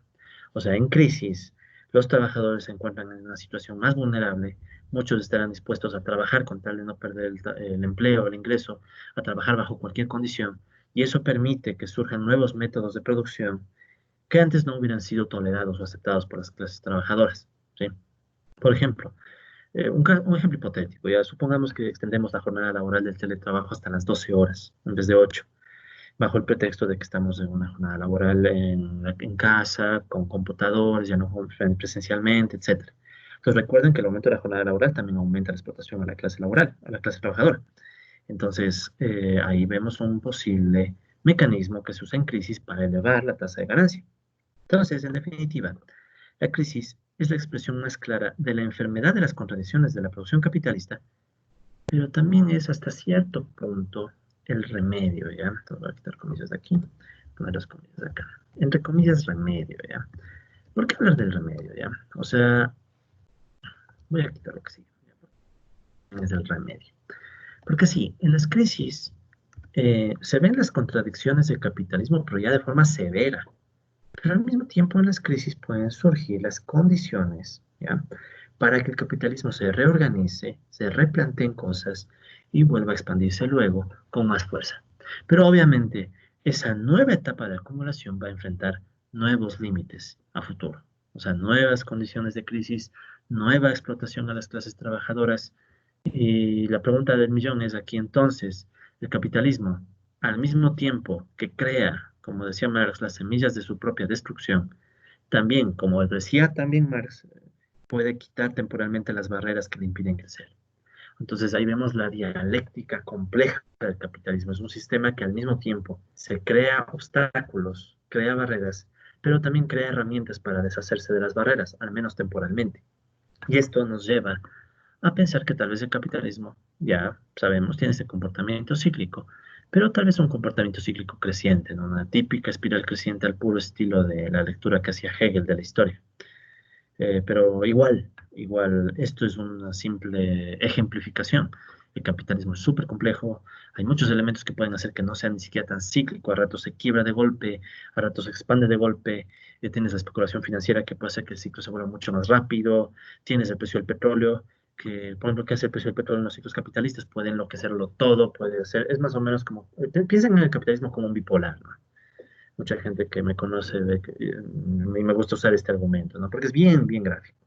Piensa que el capitalismo es un bipolar, o sea, tiene un problema, un trastorno psiquiátrico, o sea, ya es un problema psiquiátrico del capitalismo, bipolar, etapas de animación y crisis. Pero ¿qué tal si a este bipolar le inyectas de repente una buena dosis de heroína, una buena dosis de esteroides, de drogas, estimulantes? El capitalismo puede que sus etapas de euforia se vuelva aún más eufórico, ¿ya? Como cierto país bananero que se creía el jaguar latinoamericano, ¿ya? Y en cambio, en etapas de crisis, cuando se te acabó la droga, tal vez la crisis se vuelve todavía más grave y estás gritando fuera, presidente, fuera, el que sea. Entonces, ¿qué pasa? Que ahí vemos que los ciclos capitalistas son más complejos, son súper complejos, pero lo que no podemos negar, o creo que no podemos negar, es el carácter contradictorio. Siempre hay contradicciones que vuelven al capitalismo súper frágil, ¿ya? Súper frágil, y estos ciclos no son tan perfectos. Incluso puede pasar algún detalle muy pequeño para que el ciclo de repente salte de golpe de una etapa de animación a la crisis. Pueden pasar muchas cosas, ¿ya? Que también deben tomarse en cuenta. Ok, entonces con esto cerramos la discusión de la tasa de ganancia, que quería yo vincularla con la discusión de los ciclos. Vemos que hay evidencia que nos puede llevar a creer que hay ciclos, pero repito, esto merece más discusión. ¿Ya? Esto es solamente una breve boca. Y podemos pasar al siguiente tema. Ojo, con esto también cerramos las cuatro intuiciones teóricas más importantes que yo quería destacar, de las que dejó Marx para entender la crisis. Entonces, solo recordemos rápidamente. Hablábamos de los ciclos, la ley general de la acumulación capitalista. Teníamos también la desproporción entre sectores, que puede llevar a la crisis. Teníamos la posibilidad de crisis debido a la sobreproducción, o sea, la limitación de consumo de los trabajadores puede llevar a que el capitalismo sobreacumule, acumule de más, pero no tenga quien vender los resultados de la producción. Y tenemos la tendencia de la caída de la tasa de ganancia, que es bien complejo, ¿no? O sea, puede ser que el capitalismo por la competencia reduce la rentabilidad, pero vemos que también hay muchas causas contrarrestantes. Ya. Ahora quiero pasar a otro tipo de crisis. Todas estas, digamos, que son los elementos teóricos que nos ayudan a entender mejor las crisis económicas. Pero ahora quiero, y le vamos a dedicar algunas sesiones a este tema que a mí, en lo personal, me fascina, que es la discusión de las crisis financieras. ¿Ya? Entonces, hemos discutido las crisis económicas, hemos visto varios posibles detonantes, pero ahora quiero que hablemos un poco más a detalle de las crisis financieras, que sobre todo en el capitalismo ya más contemporáneo, se vuelven súper importantes. Recordemos que la gran recesión del 2007 al 2009 fue una crisis financiera. O sea, a veces también se le llama la crisis financiera global o la crisis financiera internacional. Entonces yo creo que analizar las crisis financieras tiene un valor enorme porque estamos ya analizando un poco más las crisis, pero del capitalismo más contemporáneo, ¿sí? O del imperialismo, si quisiéramos usar la terminología de Lenin, de la cual hablaremos más adelante. Ok, entonces empecemos con algunas intuiciones muy preliminares de las crisis financieras. Entonces, me permito primero hablar o plantear un concepto, ¿ya? Que nos va a ayudar a poner un poco de orden a las cosas y hablemos de las estructuras financieras, ¿ya? ¿Qué vamos a entender por las estructuras financieras? Digamos que las estructuras financieras también son lo que podemos llamar las finanzas, ¿ya? Cuando usamos coloquialmente el término finanzas, ¿ya? Entonces, a veces sí han visto, ¿no? La gente solo habla de las finanzas así en abstracto, como cuando se habla de la economía, ¿ya? Entonces, cuando hablamos de la economía en abstracto, en concreto estamos hablando, a mi interpretación, de las estructuras económicas. Entonces, cuando hablamos de las finanzas, en concreto hablamos de las estructuras financieras. ¿Y qué podemos entender como estructuras financieras? ¿Ya? Esto es un concepto muy preliminar que me permito presentar a partir de algunas lecturas y demás que he hecho, pero digamos que es un concepto que viene más de mi interpretación. Entonces, yo creo que podemos entender a las estructuras financieras como aquellos patrones, ¿sí? O estructuras sociales. Y por estructuras sociales, ya mucha gente sabrá a qué me refiero. No estoy usando el término de forma arbitraria. Estructuras sociales, me estoy refiriendo al estructuralismo, Durkheim y demás, ya para quien quiera entrar en esos detalles. Pero, en general, las estructuras financieras creo que podemos verlas como aquellos patrones que se van repitiendo y que surgen de las relaciones sociales que mantienen las personas en el momento que se da el uso del dinero, en sus diferentes formas. ¿Ya? Entonces, patrones repetitivos, ¿no? Repetitivos. Surgen de las relaciones sociales que la gente, repito, mantiene cuando usa el dinero, pero el dinero en sus diferentes formas. ¿Ya? Entonces el dinero podemos verlo como el dinero de mercancía, del cual habla Marx al inicio para explicar su teoría del valor, pero bueno, también hay el dinero fiduciario, o sea, cuando usamos ya solo un símbolo, ¿de acuerdo? Para hablar del dinero, ya no es el dinero mercancía como tal. Tenemos el dinero depósito, representado en depósitos bancarios, el dinero deuda, representado de mil formas, etcétera. ¿Ya? Entonces, el dinero toma muchas formas, ¿sí? Todas estas manifestaciones del dinero, ¿ya? Van a implicar que las personas interactúan de cierta manera, ¿ya? Y va a ser repetitiva esa forma de interactuar. Entonces, a eso me refiero yo con estructuras financieras, ¿no? Entonces, son estos patrones repetitivos que surgen cuando la gente está manejando el dinero. ¿Sí? Y aquí, si bien no nos va a dar tiempo, recomendaría que quien tenga oportunidad lea el capítulo que Marx destina al dinero en el Capital. Es un capítulo súper interesante y súper intrincado, ¿no? Porque habla de una serie de interacciones que van surgiendo por el hecho de que surge el dinero, ¿ya? Entonces eso vale mucho destacar. Entonces, bueno, a partir de estas estructuras, ¿ya? Que nacen de la interacción y el manejo del dinero, podemos decir que emergen ciertas formas de poder, ¿ya? Entonces, en este caso, nótese que estoy haciendo una lectura del poder como una suerte de capacidad, ¿sí? De modificar las estructuras sociales y de, bueno, cómo las estructuras sociales a la vez pueden crear la capacidad de modificar a otras estructuras, etcétera, ¿ya? Entonces, en este caso, a través de las estructuras financieras surge un poder, ¿ya? Que le da a la persona que lo ejerce o a los grupos que lo ejercen la capacidad, ¿ya? De mover el valor de las mercancías en el tiempo, hacia atrás y hacia adelante en el tiempo, ¿ya? O sea, nótese, ¿no? Entonces, ¿qué hacen las finanzas? Las finanzas le dan a quien las maneja el poder de manejar en el tiempo, de administrar en el tiempo el valor de las mercancías, el valor. Que el valor, este poder a través del cual podemos volver mercancías a casi cualquier aspecto humano. ¿Ya? Entonces, resulta ser que con las finanzas yo tomo ese poder y lo puedo ir moviendo en el tiempo. ¿Ya? Entonces, por ejemplo, cuando yo manejo una deuda, ¿qué estoy haciendo? Estoy haciendo que se mueva en el tiempo, ¿sí? El poder que llevan las mercancías y que se le da a su dueño cuando este dueño adquiere nuevas mercancías a través de la mercancía inicial que tenía. Entonces, ¿qué es lo que vemos? Que las estructuras financieras generan una forma de poder, ¿ya? Que es este poder financiero, bueno, poder, digamos, de mover en el tiempo el valor de las mercancías. Entonces, sí se ve la distinción con respecto a la producción. En la producción, ¿qué se logra? Crear el valor de las mercancías. En cambio, las finanzas tienen que ver con la circulación. Y en la circulación lo que estamos haciendo es desplazar en el tiempo ese valor de las mercancías, ¿ya? Y para ilustrar un poco ese poder que implica el manejo del dinero y las finanzas, he decidido juntar dos ideas, ¿no? La una es una frase de Keynes, de la teoría general de la ocupación, el interés y el dinero, que es bastante interesante e ilustrativo sobre el rol del dinero. Entonces dice Keynes, la importancia del dinero, y yo incluiría las finanzas. Entonces, la importancia del dinero y las finanzas esencialmente fluye del hecho que este es el vínculo entre el presente y el futuro. ¿Ya? Entonces, a través del dinero y las finanzas, lo que logramos es ganar el poder de manejar, de manejar la capacidad de compra tanto en el presente como en el futuro. ¿Ya?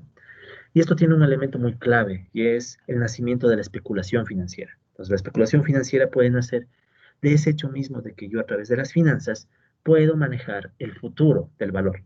¿Sí? Entonces, es bien interesante el rol del dinero en la economía. Y bueno, Marx no se quedaría atrás en estas interpretaciones del dinero. Marx tiene un texto genial para mí.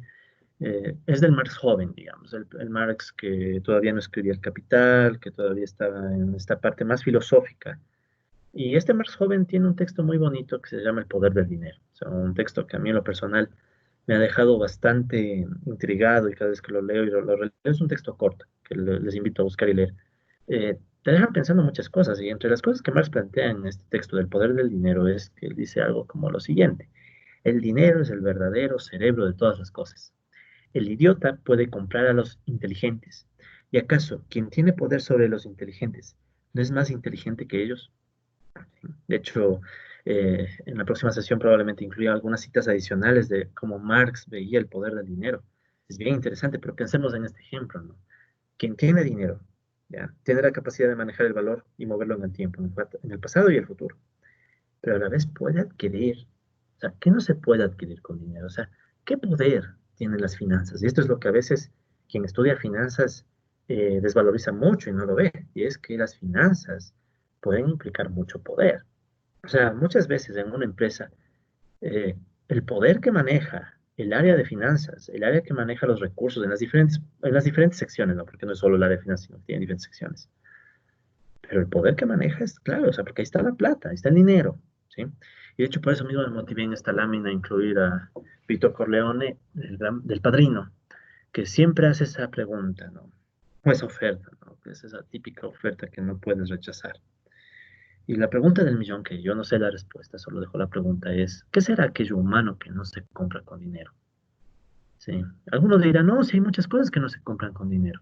Y yo podría volver a preguntar, ¿no será que simplemente no falta más dinero o la cantidad de dinero no es suficiente? Y cuando te ponen la cantidad suficiente o te plantean la cantidad suficiente bien destinada, eh, tú termines aceptando. Ejemplo, ¿qué tal si alguien te ofrece, ok, te voy a dar una buena suma de dinero a cambio de que no vuelvas a ver a tu familia? Entonces alguien podría decir, no, pues yo a mi familia la quiero y lo que más me importa. Digan, pero bueno, a cambio tu familia con esa suma de dinero podría vivir muy bien. O sea, solamente esta es la cantidad suficiente. Entonces ya te deja pensando, ¿no? Y podría plantear mil y un ejemplos más, pero no quiero alargar la sesión con eso, pero les dejo intrigados con ese punto. El poder que está detrás del manejo de las estructuras financieras es un poder muy peculiar porque justamente nos conecta con el futuro, ¿sí? Nos permite ver el futuro o especular con el futuro. Entonces, ese es el elemento clave, a mi parecer, de las finanzas, ese vínculo que nos da el dinero con el futuro, con un posible futuro. Soy un idiota, pero si yo tengo dinero, puedo conseguirme a alguien que no es idiota y dejé de ser idiota, ¿ya? O sea, es más, piensen que si yo tuviera dinero, podría pedir a alguien más que elabore estas láminas e incluso que elabore parte de la clase y yo podría quedar bien. Claro que no tengo el dinero suficiente, entonces yo mismo tengo que preparar las láminas, por eso es que la calidad de las láminas no es perfecta, pero bueno, se entiende el mensaje, ¿no? Es decir, el dinero puede darte ese poder. Y las finanzas, por tanto, también tienen que ver con el manejo de ese poder. Ahora, así como hay las finanzas, hay las crisis financieras. Entonces, con lo que ya hemos estudiado, podemos adelantar una primera definición de crisis financieras. Igual, esta definición me la estoy lanzando yo a través, obviamente, de usar lógicamente los conceptos que ya hemos planteado. Entonces, las crisis financieras podemos verlas en términos muy amplios, ¿no? Como un conjunto de fallas e interrupciones temporales que puede sufrir la reproducción de las estructuras financieras. Es decir, las estructuras financieras deben reproducirse en el tiempo, o sea, tienen que volverse a crear una y otra vez. Pero esa reproducción, esa ampliación, a veces tiene fallas, muchas veces tiene fallas. De hecho, yo diría que tiene más fallas de lo que tendría la producción, pero bueno, eso es un tema por discutir. Pero el tema es que hay fallas, o sea, las estructuras financieras que manejan este poder, ¿sí? Cada cierto tiempo están enfrentando problemas que impiden o interrumpen su reproducción. Entonces, justamente a ese conjunto de problemas y fallas le vamos a entender como las crisis financieras.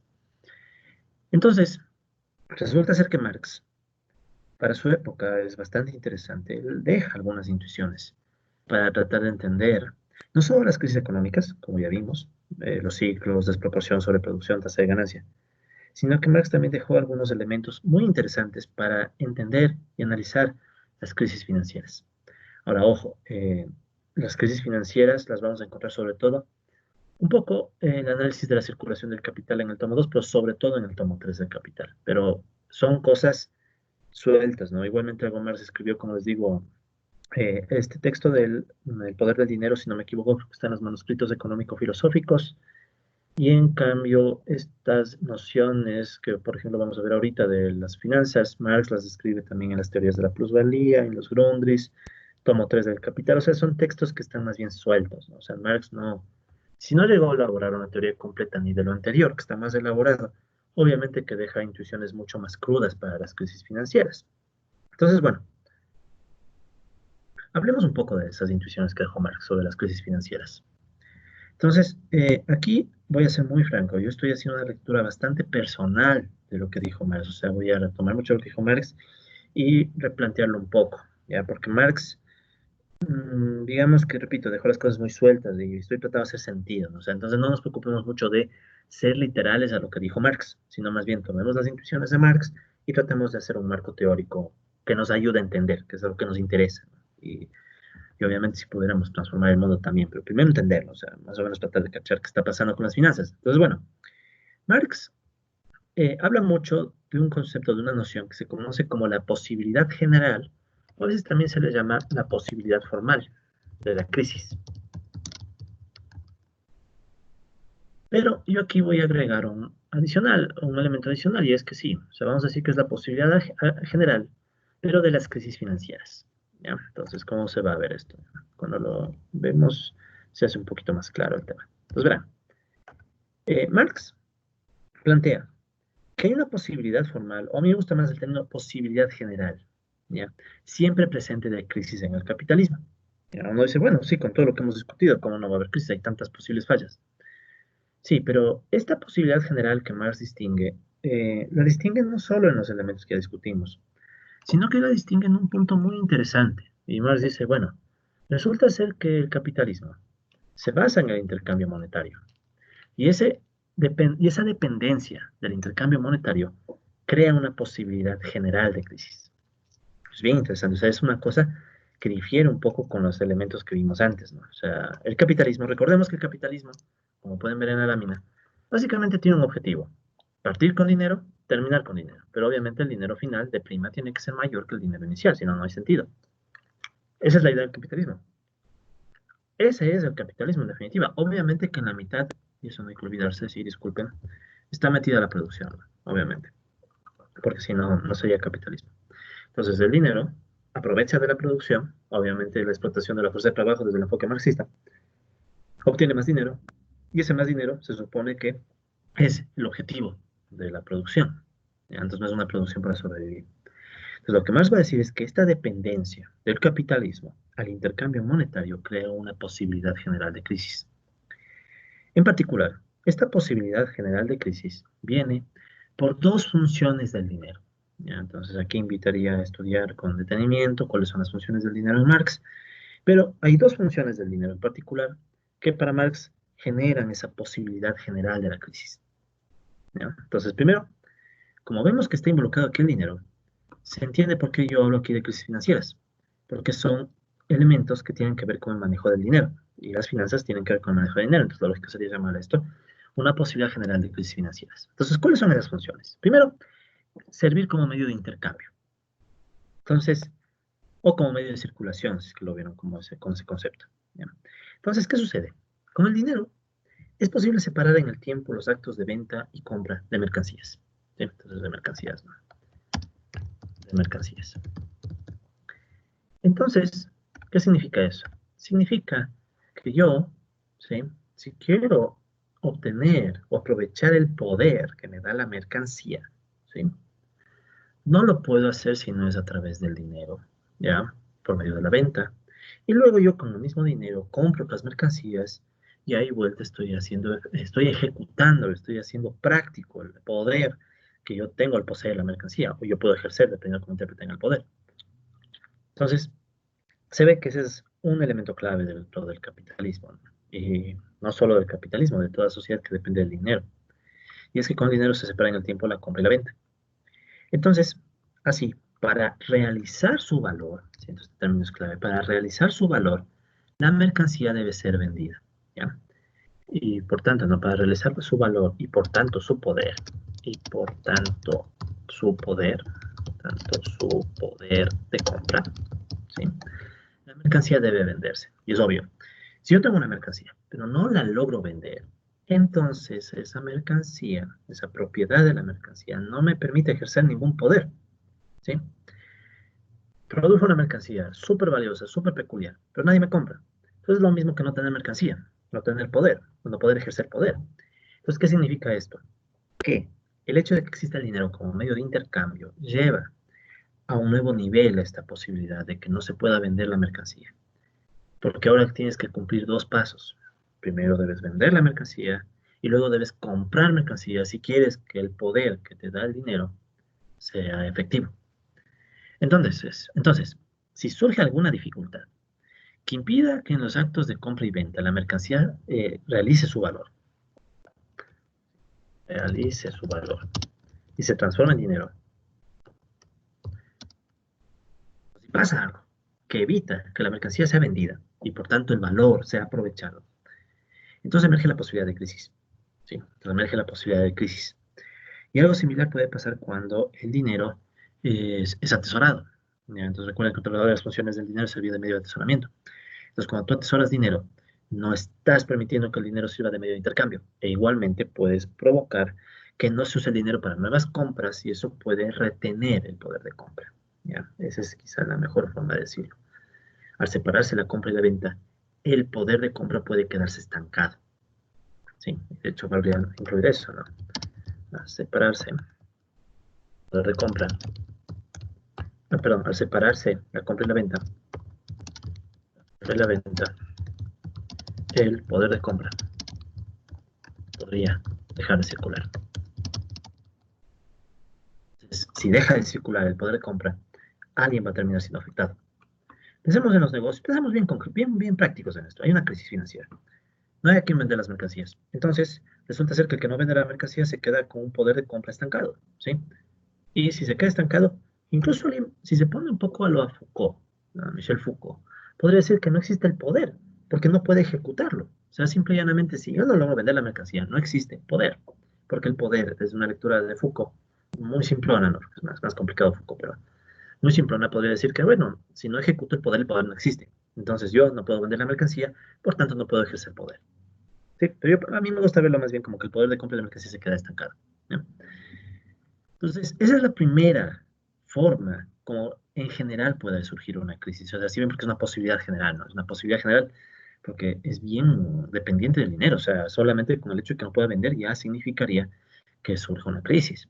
Ahora, otra posibilidad general nace con la otra función del dinero que es la de medio de pago. Cuando el dinero es empleado como medio de pago, surge la posibilidad de adquirir y pagar deudas.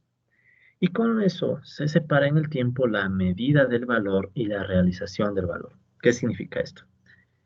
Yo adquiero una deuda y se da una medida del valor. Ya me dan tanto dinero por una deuda. Entonces hay una primera medida del valor.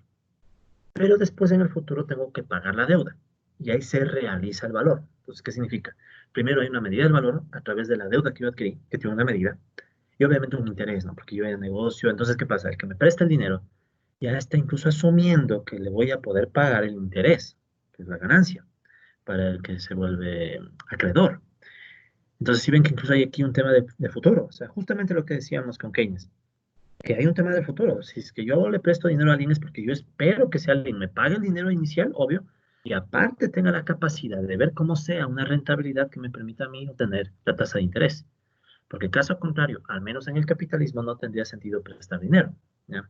En otras sociedades sí, o sea, en otras sociedades ustedes, incluso en algunos casos ni prestamos, regalamos dinero. ¿Ya? Entonces, algunos de hecho regalamos dinero, no prestamos. Bueno, ese es otro tema.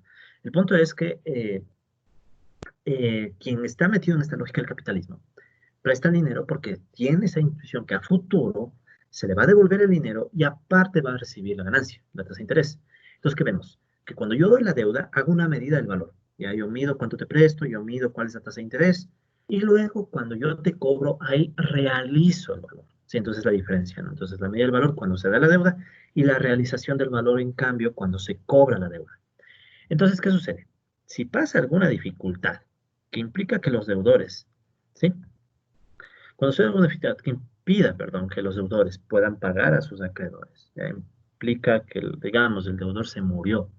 Ya es de exagerar, pero digamos que, ya, ejemplo un poco triste y ojalá no lo vivan, pero digamos que le prestaste dinero a alguien y ese alguien se murió con coronavirus. O sea, ¿para qué hasta dónde puede llegar el coronavirus, no? Entonces, ¿qué pasa? ¿A quién le cobras? ¿Cómo haces? Y peor si es que hiciste una transacción informal, o sea, le prestaste porque era un amigo, un conocido, y después se murió.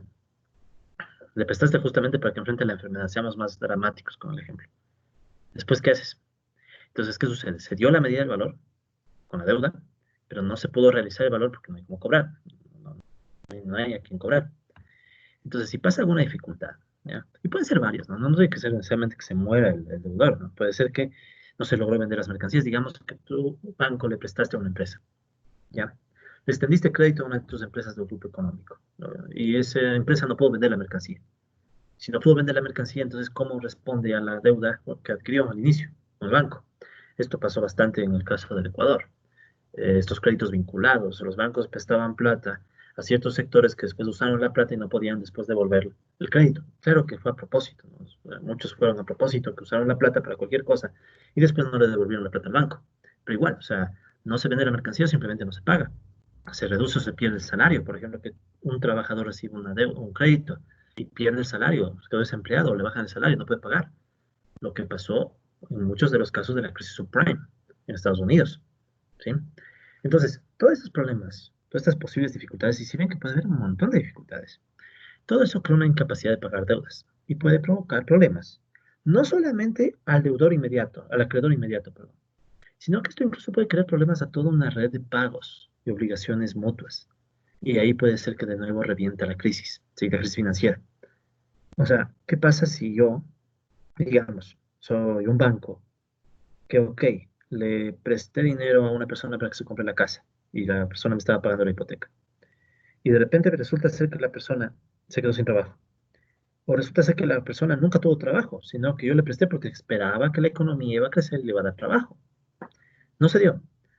Esta persona me paga con la casa, pero yo soy un banco. Yo no necesito la casa. Lo que yo necesito es el dinero. Entonces yo banco busco la forma de vender la casa. ¿Y qué tal si no logro conseguir quién vende la casa? Porque resulta que al mismo tiempo que yo, un montón de otros bancos hicieron el mismo negocio y también tienen casas. Y ahora las casas están vendiendo y como hay un exceso de oferta, los precios se van al suelo.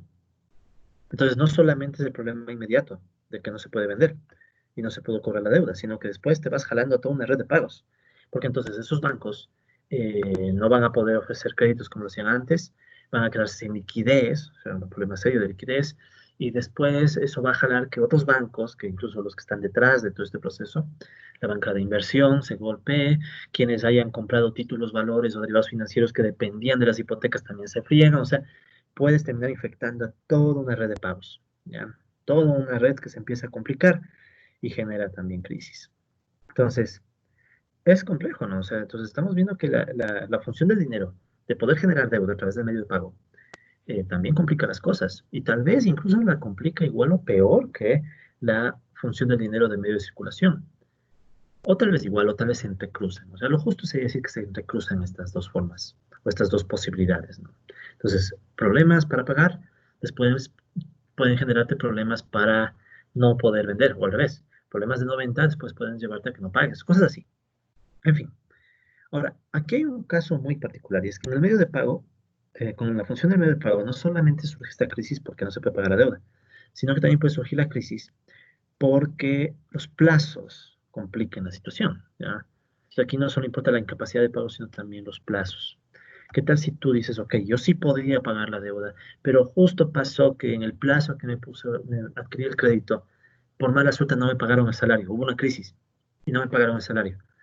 Entonces, ¿qué pasa?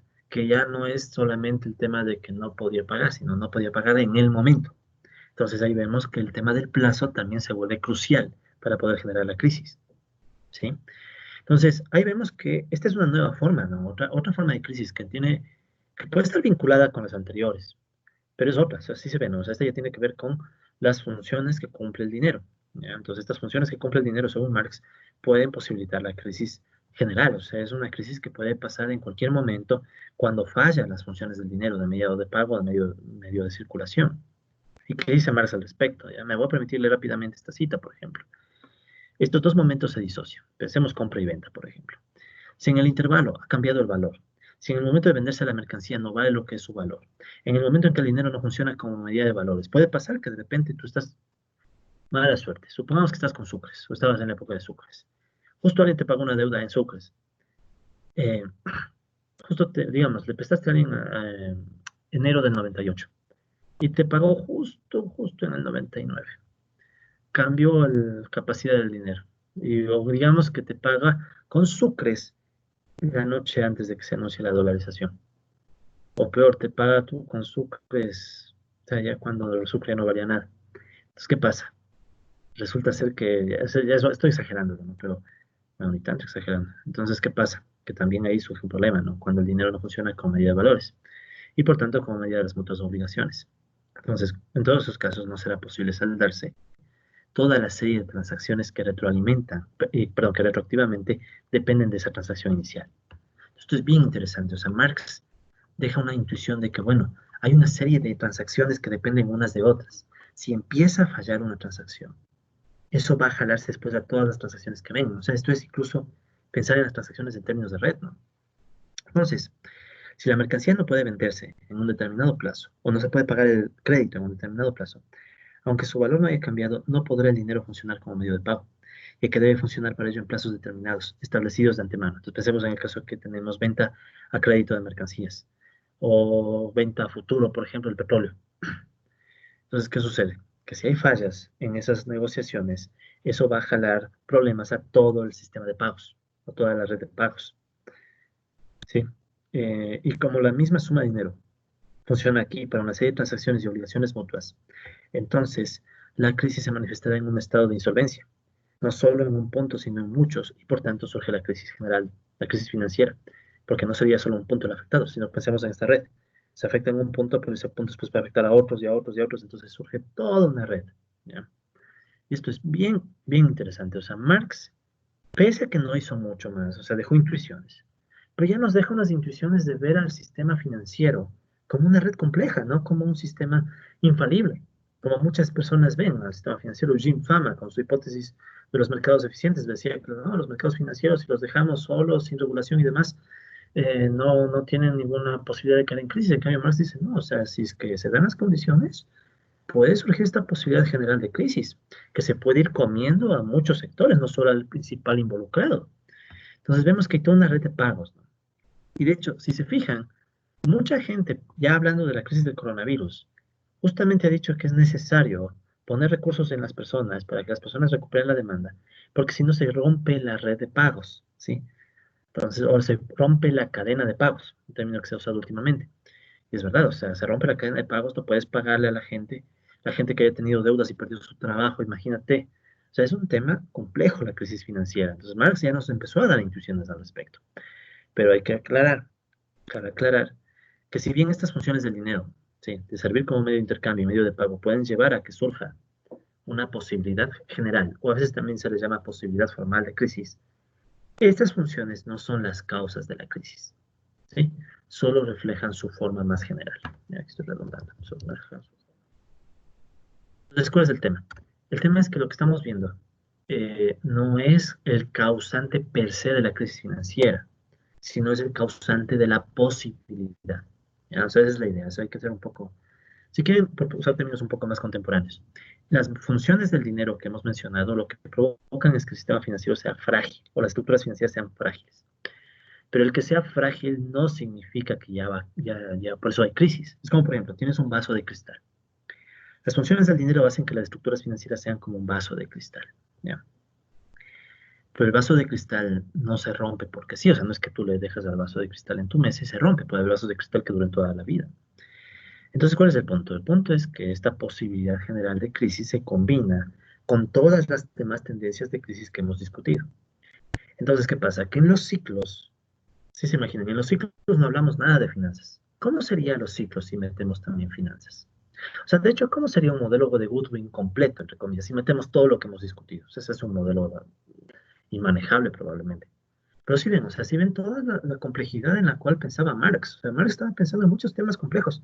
Claro que incompleto, muchas veces los que leen solo el primer capítulo del Capital creen que Marx es la teoría del valor y se acabó, cuando Marx tiene, para entender la crisis tiene un montón de intuiciones y mucha gente usa esas intuiciones, ¿no? Y yo invito a muchas otras personas a usar yo mismo uso esas intuiciones para tratar de entender la crisis y investigar más. Entonces aquí vemos que en el tema financiero hay un proceso complejo, ¿no? Entonces, aparte de las tendencias que vimos, de por qué surgen las crisis, esta fragilidad financiera, este cristal que es el tema de las finanzas, puede también ser afectado por otros temas, ¿no? O sea, las causas efectivas del desencadenamiento de las crisis dependen de las contradicciones del capitalismo. ¿Sí? Entonces, es como que al bipolar le das un vaso de cristal. Esa es más o menos la idea de las crisis financieras. Entonces, si al bipolar le das el vaso de cristal, y aparte imagínate que es un bipolar que estás drogando todo el tiempo con recursos de rentas extractivas, de especulación financiera, ¿qué hará el bipolar con el vaso de cristal? ¿Sí? O sea, más o menos creo que con eso se puede entender. Entonces, no es que el vaso de cristal se rompe porque es de cristal, sino porque está en manos de un bipolar. Y entonces, ahí está el tema de las crisis financieras. Tal vez debía haber agregado aquí un vaso de cristal. Voy a agregar un vaso de cristal cuando comparta las láminas, ¿ya? Entonces, por ejemplo, como les decía, ¿no? Si metemos el tema de los ciclos, podríamos pensar que aquí es toda una complejidad, ¿no? Es más, en los ciclos, ¿qué suele pasar normalmente en las etapas de animación? Es muy común que se fortalezca la especulación. O sea, la gente en la etapa de animación siente lo que John Kenneth Galbraith llama la euforia financiera. Entonces, ¿qué significa? Todo el mundo se emociona. Ah, no, es que la economía está creciendo, todo está creciendo, los bienes raíces son una buena inversión, etcétera. Y la gente mete su plata ahí, especulando, creyendo que los precios siempre van a crecer. Entonces, eso alimenta artificialmente los beneficios mediante expectativas de ganancias futuras, no realizadas todavía. O sea, es gente buscando ganar a través de inversiones que todavía no se han realizado y por tanto no sabe si en el futuro realmente se dan o no. Pero la gente especula, la gente mete plata. Entonces, es muy común ver eso en las etapas, en ciertas etapas de animación, ¿no? Se expande el capitalismo, surge una suerte de euforia generalizada. Eso también lo dice Robert Shiller en sus análisis de las crisis financieras. ¿Y qué pasa? Todo el mundo se emociona y por tanto no llega el momento en el cual después la burbuja revienta. Entonces, ¿qué pasó con las hipotecas subprime? ¿Qué pasó en momentos antes con las .com, con las .com? Vamos a hablar, de hecho, vamos a tener unas sesiones, espero yo, en donde discutiremos o hablaremos sobre la historia de las crisis financieras. Es una historia fascinante porque resulta que estas crisis financieras que generan especulación crean una fragilidad financiera que puede terminar en crisis ante cualquier chispa. O sea, lo único que necesitas es una chispa, lo único que necesitas es un empujón para que la crisis financiera haga que se quiebre este frágil elemento que son las finanzas, ¿no? Estas estructuras financieras. Eh, o si quieren en otros términos, ¿no? O sea, solo hace falta un empujón. O sea, solo falta un empujón para que en el momento adecuado, en un momento no adecuado, en un momento menos esperado, tengas una crisis financiera y después la crisis financiera te provoque las otras crisis que hemos visto en sesiones pasadas. Y es más, dada la importancia de las crisis financieras, o sea, la del 99 en el Ecuador fue una crisis financiera, la crisis subprime del 2007 al 2009 empezó con una crisis financiera. Entonces, quién sabe si la crisis del coronavirus, o sea, bueno, la crisis del coronavirus no es una chispa, ¿no? Es como que te cae un bloque encima. Entonces, quién sabe si este bloque del coronavirus va a generar toda una serie de chispas que quiebren estructuras financieras o no. Entonces, justamente porque este es un tema de actualidad, ¿sí? O sea, ¿qué lleva a que el capitalismo sufra las crisis financieras? Pero ya me refiero ahora sí a las chispas, ¿no? Es por eso que necesitamos estudiar con más detenimiento esas chispas, o sea, cuáles pueden ser algunos de los elementos concretos que pueden llevar a esas crisis financieras. Marx no llegó hasta allá, ¿no? O sea, ya mucho, o sea, Marx pedile que llegue hasta allá. Pero aquí es donde por un momento nos vamos a desviar de Marx y vamos a estudiar en la próxima sesión o en las próximas sesiones todos estos elementos que pueden llevar a que las estructuras financieras de este cristal se quiebre. ¿Sí? Entonces vamos a estudiar varias teorías, o así bien rápido, ¿no? Vamos a mencionar varias teorías de las crisis financieras contemporáneas, ¿no? Algunas muy ortodoxas, otras menos ortodoxas, pero quiero que conozcan esto porque a mucha gente le puede interesar, aparte que para varios la área de especialidad es justamente las finanzas, y entender mejor las crisis financieras también nos puede llevar a ver que el capitalismo es tan complicado, pero sí tan complejo y tan posiblemente tan frágil que esta idea de que cae a cada rato en crisis no nos debe sorprender. O sea, es como que uno se vuelve más humilde y cuando empieza a ver que todos están eufóricos por una época, uno empieza a decir, bueno, la historia me ha contado y me ha enseñado que siempre que la gente se pone eufórica, algo mal pasa después. Entonces uno aprende a ser más humilde, incluso en el manejo de los recursos financieros propios, ¿no? Y aparte de eso, también comprendes que el capitalismo tiene muchos puntos flacos que lo vuelven cuestionable, ¿no? O sea, mucha gente especulando con millones de dólares mientras otros se mueren de hambre. Ya vimos los datos de hambre del mundo, recordarán, cuando hablamos de sobreproducción. Entonces, esas contradicciones llevan a cuestionarse el capitalismo, ¿no? Y por eso creo que también es valioso estudiar en las próximas sesiones cuáles son esas chispas que generan las crisis financieras. Ok, entonces, con eso cerramos esta sesión.